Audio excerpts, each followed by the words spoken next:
This is Sarah Honeydew for JNS Biblical Productions.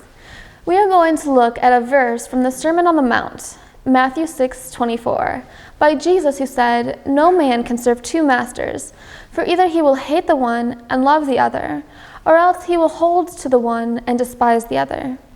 Ye cannot serve God and mammon."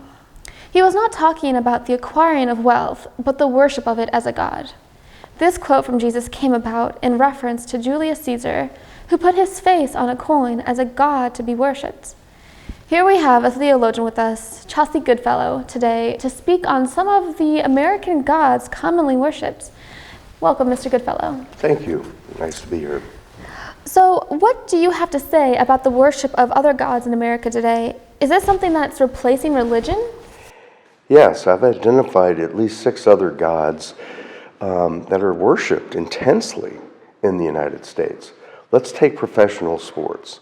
This is America's top god. It has it all: money, fame, sex, technology, and immense clout. A boy trapped in a helmet and a uniform playing football is placed in an artificial culture which is unhealthy and demeaning. A child thus trained is isolated from a normal interaction with the natural world of trees, flowers, birds, and rivers. These are God's good creations. Well, that is a very interesting point. So, go on. Are there any other gods today? Let's talk about collegiate sports.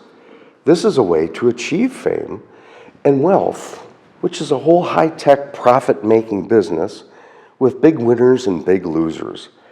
The worship of this is obvious. Well, that is very interesting. So then, fame is what? Fame is something to be applauded and therefore sought after, but it doesn't put food on the table. Yes, I do see that. So, could there be any more? I've been listening to this goody two-shoes way of living, and I disagree completely. Fame is most important. Not being a religious fanatic, that can't elevate anyone or get a medal from God. I am going to be a famous movie star, and all the women across America are going to worship me because of all the awards that I'm going to receive. I'm going to get invited to all the glamorous Hollywood parties, and I'm going to eat and drink with Matthew McConaughey and Brad Pitt and Leonardo DiCaprio, and my name is going to appear in the lights. And writers, producers, and directors are going to be competing for me. But what about your acting? Don't you want to be known for your theatrical pursuits, such as Shakespeare's Romeo and Juliet? Acting? Pugh, who cares about that? Fame is what counts.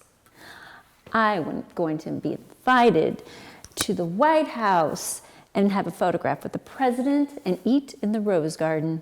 Miss Edgeway, you've got stars and Goonie birds in your head. The president doesn't eat in the Rose Garden. Mr. Goodfellow, could there be any more gods more worthless than the fame god? Yes, a big one, the automobile, a beautiful, more glitzy god. The automobile has become a symbol of money, power, and sex, distinguishable by model and price. It divides the haves from the have-nots. Okay, well, then that has to be the end of your list. No, guns. The worship of big guns and the Second Amendment, which has its main worshiper, the National Rifle Association, then finally, money itself. Mammon, as Jesus Christ calls it, is a much adored and sought after god in the United States. Mr. Goodfellow, you sure said something for us to think about. The items you listed are really sacred cows in America today. Ones we really can't give up without losing a lot of false pride. Exactly.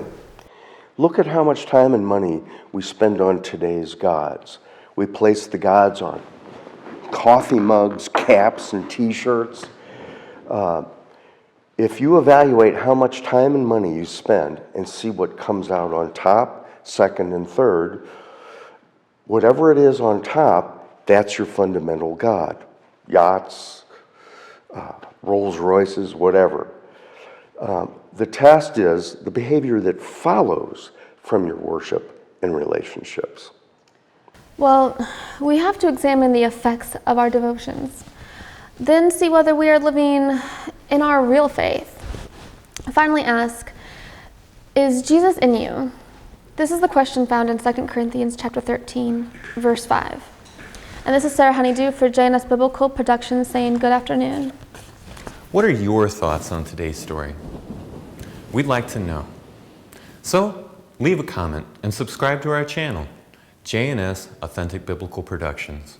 Whether it's the Word of God through parables, true stories illustrating parables, or true stories in the life of Jesus Christ with commentary, you can see them all by subscribing to the most comprehensive collection of videos of biblical stories for you and your family. Have a blessed day.